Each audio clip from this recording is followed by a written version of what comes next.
بسم اللہ استغفر اللہ۔ الرحمن الرحیم۔ توبہ کی حقیقت اور اس کا طریقہ۔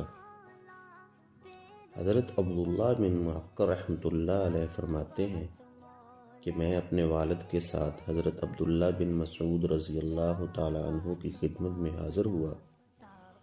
ان سے میرے والد صاحب نے دریافت کیا کہ کیا آپ نے حضور اقدس صلی اللہ علیہ وسلم کو یہ فرماتے ہوئے سنا ہے کہ نادم ہو جانا توبہ ہے؟ تو انہوں نے فرمایا کہ ہاں، میں نے یہ بات رسول اللہ صلی اللہ علیہ وسلم سے سنی۔